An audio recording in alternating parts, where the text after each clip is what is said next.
ಈ ಅಂಬಾಭವಾನಿ ದೇವಸ್ಥಾನದ ಎಲ್ಲ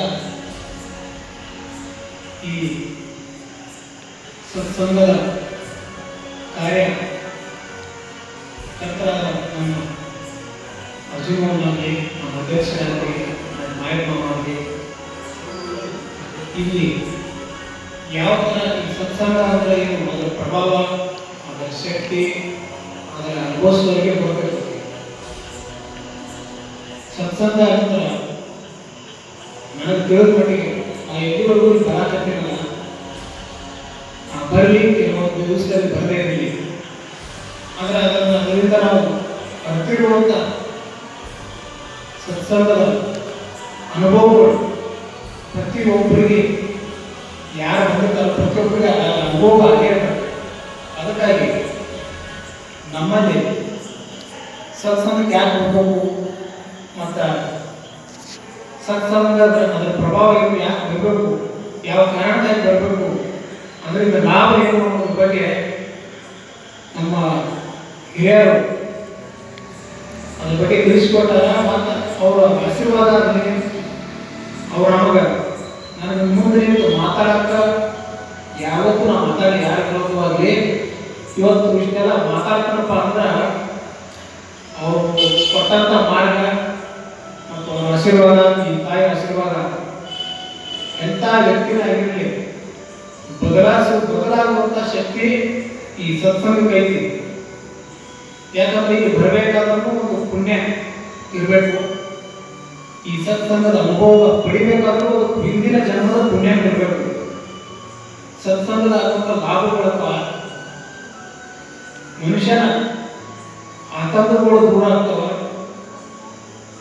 ಸಮಸ್ಯೆಗಳು ಪರಿಹಾರ ಸಿಗ್ತವೆ, ಮತ್ತು ಇನ್ನೂ ಹಲವು ಸಂಕಷ್ಟಗಳಿಂದ ದೂರಾಗಿ ಕಂಟಕಗಳು ದೂರ ಆಗುವಂಥ ಯಾವುದಾದ್ರೂ ಒಂದು ಸಂಘ ಇದ್ರೆ ಅದು ಸತ್ಸಂಗಕ್ಕೆ ಮಾತ್ರ ಸಾಧ್ಯ.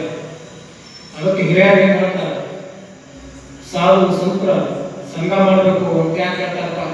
ಸಾಧು ಸಂತ ಸಂಘ ಮಾಡಬೇಕಂದ್ರೆ ಸತ್ಸಂಗ ಅವಶ್ಯಕತೆ ಮನುಷ್ಯನ ಜೀವನದಲ್ಲಿ ದೊಡ್ಡ ಪ್ರಭಾವ ಬೀರ್ತದೆ. ಇವತ್ತು ಯಾವ ಸಂಘದಲ್ಲಿ ನನಗೆ ಅನುಭವ ಆಗಿಲ್ಲ, ಎಷ್ಟೋ ನಾನು ಹುಟ್ಟು ಇವತ್ತು 40 ವರ್ಷ ಆದರೂ ಕೂಡ ಸತ್ಸಂಗದಲ್ಲಿ ಸಿಕ್ಕಂಥ ಅನುಭವಗಳು, ಆಧ್ಯಾತ್ಮ ಸಾಧನೆಯಾಗಿದೆ.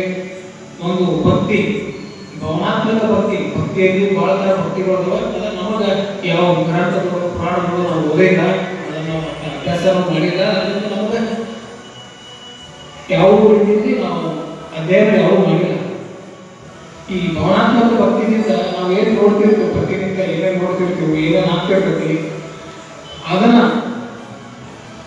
ಆ ಅನುಭವಗಳನ್ನು ಹೇಳುವಂತ ಈ ಅವಕಾಶ ಮಾಡಿಕೊಟ್ಟಂತ ನಮ್ಮ ಹಿರಿಯರಿಗೆ ಅವ್ರ ಪಾದಗಳಿಗೆ ನಮಸ್ಕಾರ ಮಾಡಿ, ಈ ತಾಯಿ ಪಾದ ನಮಸ್ಕಾರ ಮಾಡಿ, ಪ್ರತಿಯೊಂದು ಮನುಷ್ಯನಿಗೆ ಬೇಕಾಗಿದ್ದು ರೊಕ್ಕ ರೂಪಾಯಿ ಎಲ್ಲಕ್ಕಿಂತ ಬೇಕಂತ ಮುಖ್ಯ. ಇವತ್ತು ದುಡ್ಡು ಬೇಕು, ಆಸ್ತಿ ಬೇಕು, ಇದರಿಂದ ನಾವು ನೆಮ್ಮದಿಯಾಗಿರ್ಬೋದು ಅನ್ನೋದು ಮನುಷ್ಯನ ಕಲ್ಪನೆ ಆಗಿರುತ್ತೆ.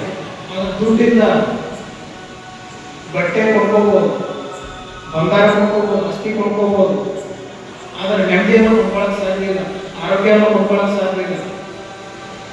ಮತ್ತು ದುಡ್ಡಿನಿಂದ ಆಧ್ಯಾತ್ಮದ ಸಾಧನೆಯನ್ನು ಕೊಂಡ್ಕೊಳ್ಳೋಕೆ ಸಾಧ್ಯ ಇಲ್ಲ, ಭಕ್ತಿಯನ್ನು ಕೊಂಡ್ಕೊಳ್ಳೋಕೆ ಸಾಧ್ಯ ಇಲ್ಲ, ಮತ್ತು ಯೋಗವನ್ನು ಕೊಂಡ್ಕೊಳ್ಳೋಕೆ ಸಾಧ್ಯ ಇಲ್ಲ. ಎಲ್ಲ ಏನೂ ಕೊಂಡ್ಕೊಳ್ಳೋಕೆ ದುಡ್ಡಿನ ಬರೀ ಊಟ ಮಾಡ್ಬೋದು, ನಾವು ಏನು ಬೇಕಾದ ಶ್ರೀಮಂತಿಗೆ ತೋರಿಸ್ಬೋದು, ಅಷ್ಟೇ ಬೇಕಾದ್ರೆ ಶಾಂತಿ, ನೆಮ್ಮದಿ, ಭಗವಂತನ ಮಾರ್ಗಗಳನ್ನು ಕೊಂಡ್ಕೊಳ್ಳೋಕೆ ಸಾಧ್ಯ ಇಲ್ಲ. ಅದಕ್ಕಾಗಿ ಸತ್ಸಂಗ ಇದೊಂದು ಮಹಾಸಂಘ. ತಿಳ್ಕೋಗೋಸ್ಕರನೇ ನಾವಿಲ್ಲಿ ಬರಬಹುದು. ನಾವು ಯಾರ ಸಂಬಂಧ ಬರಬೇಕಾಗಿಲ್ಲ. ಯಾರ್ಯಾರು ಅವ್ರು ನಾವು ಚಲೋ ಆಗ್ಬೇಕು, ಇವ್ರು ಚಲೋ ಆಗ್ಬೇಕು, ನಾವು ಬರೆದ ಒಂದು ಸಂಘಟನೆ ಆಗ್ತತಿ, ಈಗ ಬೆಳೆಯಾಗ ಅವಕಾಶ ಆಗ್ತತಿ, ಯಾವ ರಾಜಕಾರಣಗಳು ಉಪಯೋಗ ಆಗ್ತತಿ ಅನ್ನೋ ಉದ್ದೇಶ ಅಲ್ಲ. ಇದು ನಮ್ಮ ಆತ್ಮಸಾಕ್ಷಿಗೋಸ್ಕರ, ನಮ್ಮ ಜ್ಞಾನಕ್ಕೋಸ್ಕರ, ನಮ್ಮ ಜನ್ಮ ಪಾವನಾಗೋಸ್ಕರ ಈ ಸತ್ಸಂಗ ಬರಬೇಕು. ಅದರಲ್ಲಿ ನನಗಾಗಿರುವಂಥ ಅನುಭವಗಳು ಏನಪ್ಪ ನಾನು ಹೇಳೋದಕ್ಕೆ ಇಷ್ಟಪಡ್ತೀನಿ. ಎಲ್ಲರಿಗೂ ಪ್ರತಿಯೊಬ್ಬರಿಗೂ ಸತ್ಸಂಗ ಯಾರು ಮಾಡಿದ್ರು ಅವರಿಗೆ ಆ ಅನುಭವ ಆಗಿರ್ತದೆ. ಅದಕ್ಕಾಗಿ ನಾವು ಎಷ್ಟು ದಿವಸ ಅದು ನಮಗ್ ಮಾತ್ರ ಗೊತ್ತಿರಬಾರ್ದು. ಈ ಸತ್ಸಂಗದ ಶಕ್ತಿ ಏನು, ಈ ಸತ್ಸಂಗದ ಪವರ್ ಏನು, ಈ ಸತ್ಸಂಗಕ್ಕೆ ಏನು ಸಾಕ್ಷಾತ್ ಭಗವಂತನ ಬಂದು ಕೇಳ್ತಾನಂತ. ಅದಕ್ಕೆ ನಾವು ನಿಮ್ಗೆ ಯಾರು? ಅದಕ್ಕಾಗಿ ಈ ಸತ್ಸಂಗದಲ್ಲಿ ಈಗ ಉಳಿದಿದ್ದು ನಾ ಏನು ಮಾತಾಡೋದಪ್ಪ ಅಂದ್ರೆ ನಾಳೆ ದಿವಸದಾಗ ಮತ್ತೆ ಹಿರಿಯರು ಮಾತಾಡೋದಾದ್ರೆ ನಾಳೆ ದಿವಸದಾಗ ನಮ್ಗೆ ಹಿರಿಯರ ಅವಕಾಶ ಕೊಟ್ಟರೆ ಆ ಇನ್ನೊಂದು 5 ನಿಮಿಷ ಮಾತಾಡ್ತೀನಿ ಅಂತೇಳಿ ಇವತ್ತು ಈ ತಾಯಿಯ ಮತ್ತು ಹಿರಿಯರ ಮಾತಾಡೋ ದಿವಸ ಮಾಡಿ ಈ ಮಾತನ್ನು